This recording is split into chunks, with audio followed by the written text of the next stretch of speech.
for being here. It's been a long night and day. I want to start with a quick update on the Senate race. We obviously had a very, very late night here. There are still ballots being processed, but as things stand right now, we are very confident that when the votes are counted, we will be the senator-elect for the state of Michigan. We currently have a 19,000 vote lead approximately, with very few ballots left to be counted, and we hope to have official results by the end of the day. I have been so fortunate to stand here in front of you and to lead the team I've been leading, but I've also been fortunate in my past to do things like be a CIA officer, work overseas, work at the White House for 2 presidents, work at the Pentagon, and then be elected as the representative of the 7th District of Michigan. I'm so grateful that Michiganders have placed their trust in me and to follow in the enormous footsteps of Senator Debbie Stabenow to represent the state that I love. I want to thank again my family, my congressional team, my campaign team, and all the tireless volunteers that have worked so hard to get us to this point in the race. As I said last night, it takes a village to run a campaign like this, and I'm deeply grateful to the faith leaders, the elected officials, the unions, the advocacy groups who helped me and make this victory possible. I also want to congratulate the candidates up and down the ballot. It takes a lot to run for office, so I want to extend my gratitude to officials, to clerks, and to everyone who worked to make our democracy function here in the state of Michigan. I pride myself on being a learning human being. I like to learn.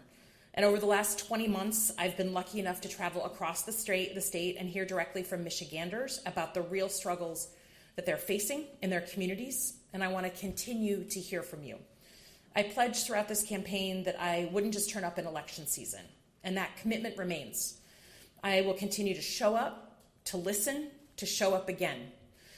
When you call upon me, I will answer that call and I will act. So let me say as clearly as I can, whether you voted for me or not, you will always have an open door at my office. I will always hear you out. I will always be upfront with you about where I stand, because the truth is there are no monopolies on good ideas.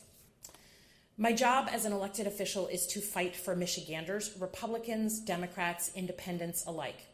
That's the approach I've taken in Congress, and it's the approach I will continue to take, hopefully, in the Senate. I got into this race for 4 very specific reasons, but my core decision to run was the belief that the state must continue to be a place where anyone from anywhere can get into the middle class. No matter your background, no matter your zip code, that is fundamental. I think this is the existential issue of our time, and I think yesterday's results reinforce that. Michigan invented the middle class, this very radical concept that you could work in an auto plant and afford the car that you were building. At the end of the day, the math is just not mathing on the middle class. And I believe a strong middle class is fundamental to the stability and success of the United States. Given the extraordinary diversity that we have in our country, we must live up to the promise that anyone from anywhere can get into that middle class and beyond, or we're in trouble. So as your senator, my primary job will be to work every day to expand the middle class by creating jobs with dignity, attacking the costs that are eating the biggest bites out of people's budgets, and creating a tax policy that lets Michiganders keep more of what they earn. A major part of making the middle class work in Michigan is specifically bringing supply chains back home from overseas. We must make more essential items here in the United States. It's essential for our economic security and for our national security. And while manufacturing is not the only thing we do in Michigan, it is our specialty. And it will be my job to make sure that no nation has a veto on our economic security. I also ran to protect our kids from the things that are truly harming them. Gun violence, which has so personally touched Michigan and so personally touched me, opioid and drug addiction, and what I call the diseases of despair, mental health issues.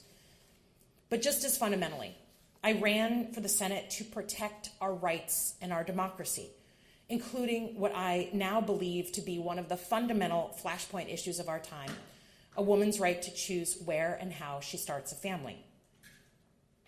Michigan has a really long history of being well represented in the U.S. Senate by leaders who were known for their decency, for their integrity, for their grit.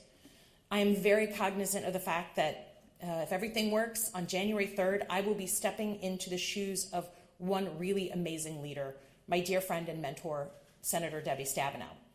Senator Stabenow is pure Michigan, and she has quite literally dedicated her life to public service and serving at the local, state, and federal level. I'm enormously grateful for her friendship, her service, her example.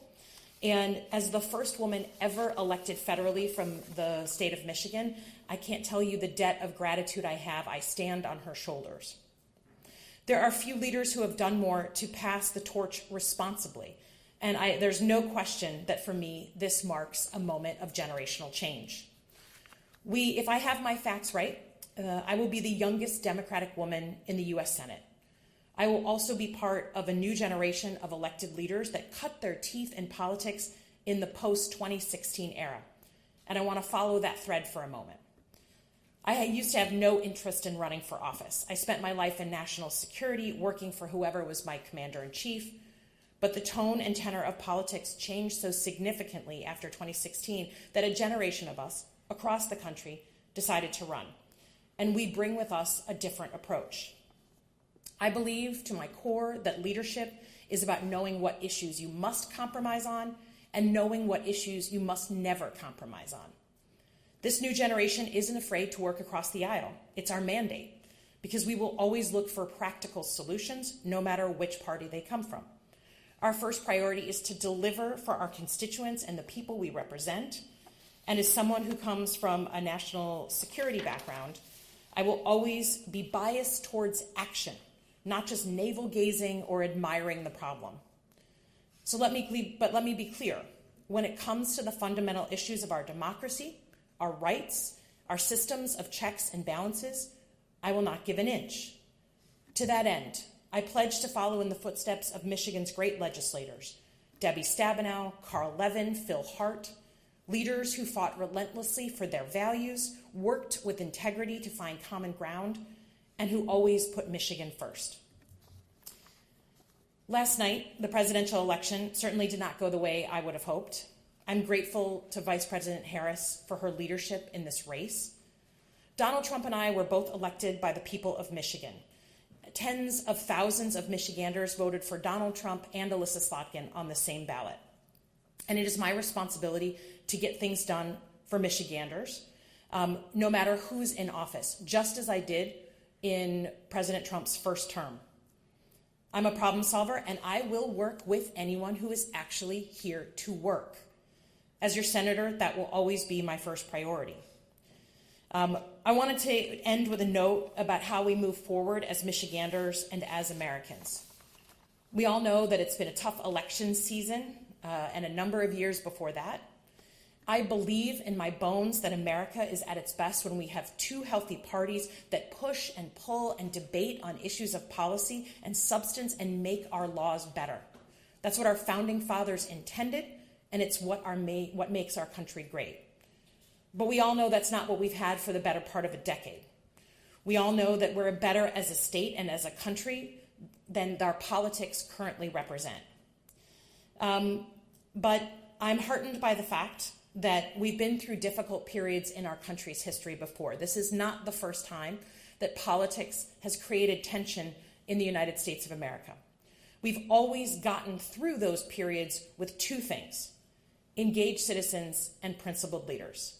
Engaged citizens who step up, who do a little bit more than they're used to doing, who care a couple more ounces than they did 2 weeks ago because they're worried about their kids and their country, and principled leaders ready to receive the ball and do something about it. I want to thank my fellow Michiganders for being engaged citizens, for caring about what happens in your state and your country, and I will do everything in my power to be the principled leader that you deserve. Thank you very much, and I appreciate everyone coming out today. Thanks.